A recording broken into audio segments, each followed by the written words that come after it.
Welcome into Wager Talk TV. I am Drew Martin, joined by Robbie Vino and Tony Finn of WagerTalk.com. Guys, we're talking Saturday college football in the SEC East Division here, 7 p.m. Eastern start. Tony, we're seeing Tennessee and Florida Gators squaring off. We're seeing 63 is the total in the Swamp, with the Gators off of that close loss, Tony, laying 20 points at home. What are you thinking here with the Vols and the Gators? You know, I hope I don't take too much time because I can't find my notes on this anyway. But I'll remember most of this. I'm pretty passionate about. Actually, Tennessee, they lost more players through the portal, the transfer portal this year for a lot of reasons. Obviously, the coaching change, the indiscretions, or some of the violations. They're just alleged violations, of course, by the former coaching staff and head coach.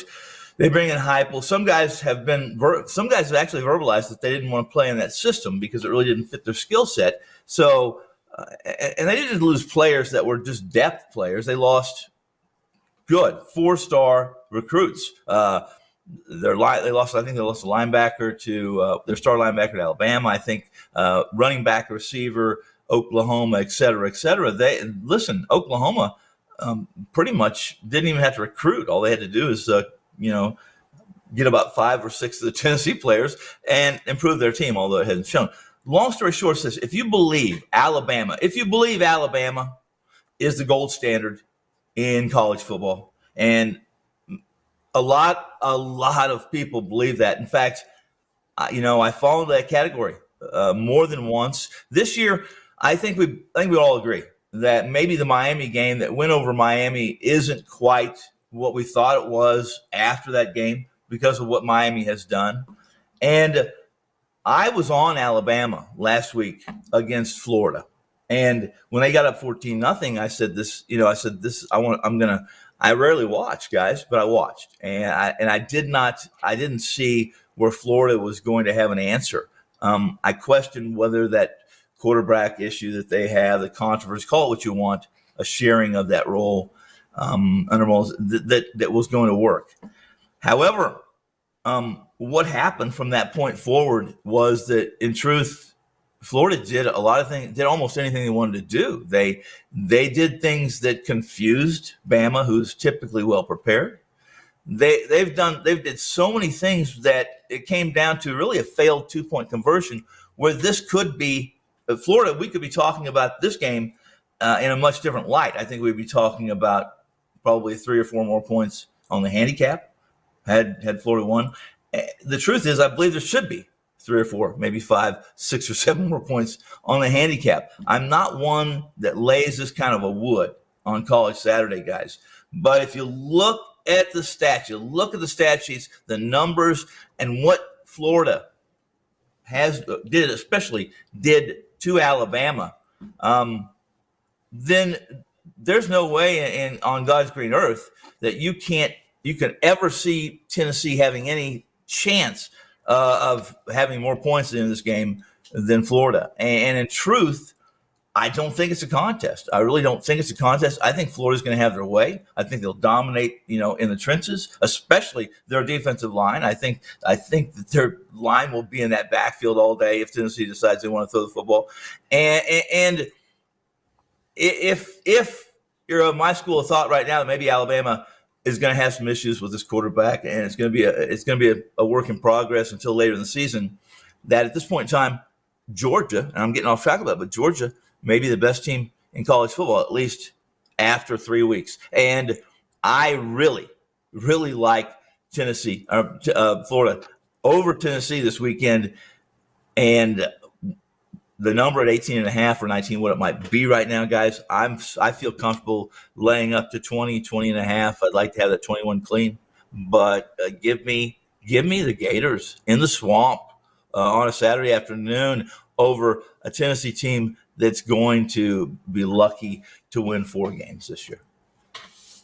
All right, he's Tony Finn. Coming to Robbie Vino next. Robbie, Tony just broke it down, talking about 18-19. It's actually been pushed up, looking at the Wager Talk odds screen, to 20 points now. So the Gators almost 3 touchdown favorites at home, Robbie. I mean, not to win it straight up, we got to talk about the ultimate equalizer here. Can the Gators cover the point spread, or are you going after the total in the Swamp on Saturday? Yeah, I think you could go either way here, Drew. I think the first thing you ask yourself if you want to bet Florida is, do you anticipate a slow start off of the Alabama loss last week? I mean, obviously, that's 100% effort. That's 100% focus. That game was a huge one for Florida. They end up losing. So do they come out on Saturday and stumble around a little bit to start? If they come out of the chute Florida-like, then I think you could see this team covering, winning all 4 quarters. But you do have to ask yourself where their mindset is to start the game. Some of the numbers Tony was referring to, box score numbers from last week, Florida destroyed Alabama at the line of scrimmage. We don't say that hardly ever. But Florida, 258 rushing yards, 6 yards per carry, and they only gave up 91. So 258 to 91 rushing edge in that game. Win the line of scrimmage by 2.6 yards a carry, 6-0 to 3-4. That's huge. Right now, Florida's averaging 340 yards per game on the ground. And again, this is a tribute to Dan Mullen, guys. This is a guy who wants to coach offense the way he did when he had Dak Prescott at Mississippi State.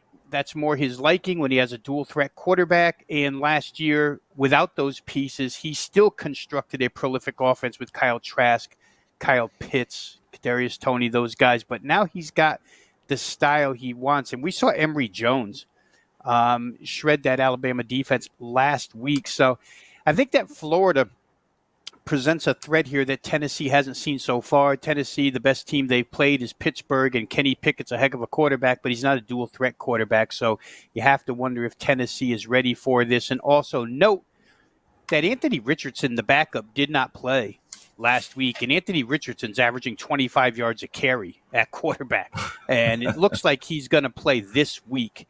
So you'll see a little combination of Jones and Richardson in this one.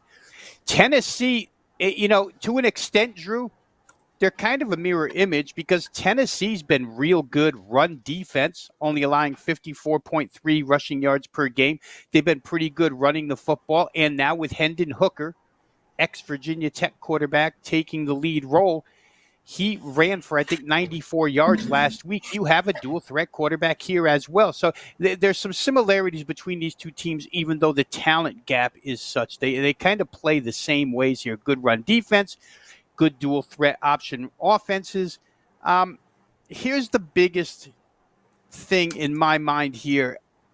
The pace that Josh Heupel is playing at and has always played at is incredible right now. And I look to first half, I look to full game.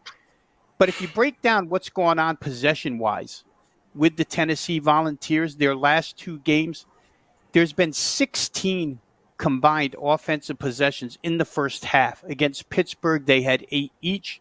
That game was 27-20 at halftime, 47 points. Last week against Tennessee Tech, overmatched, 16 first-half possessions. Tennessee Tech just can't score. Otherwise, that game would have flown over the total as well in the first half. If you get 16 first-half possessions in this game, I don't care if Florida does stumble out of the gate, you're going to get over 31 in the first half because they're both explosive enough. And I think that if Florida does stumble out of the gate, the pace that Josh Heupel plays at, they'll hit a couple of plays against Florida. So maybe there's a first-half over in the making here. I think there's, in all likelihood, a full game over because pace is going to be very, very rapid. Possessions are going to be huge here. Dan Mullen's not going to back away from pace. So I think that probably my best lean here would be first half over, 31 points, because I think that's when Tennessee will hit Florida the hardest. I think as the second half settles in, maybe Tennessee doesn't get as many points or as many big plays. So I'll look that way for sake of this show. Tennessee, Florida, over 31 first half. All right, first half over from Robbie Vino. Guys, you can check him out at WagerTalk.com along with Tony Finn. For Rob and Tony, I am Drew. Thanks for tuning in. Enjoy it on Saturday, Tennessee and Florida. Also, remember, guys, check out WagerTalk.com. $9 Monday each and every Monday. All plays from all handicappers discounted to just $9. Check it out, WagerTalk.com.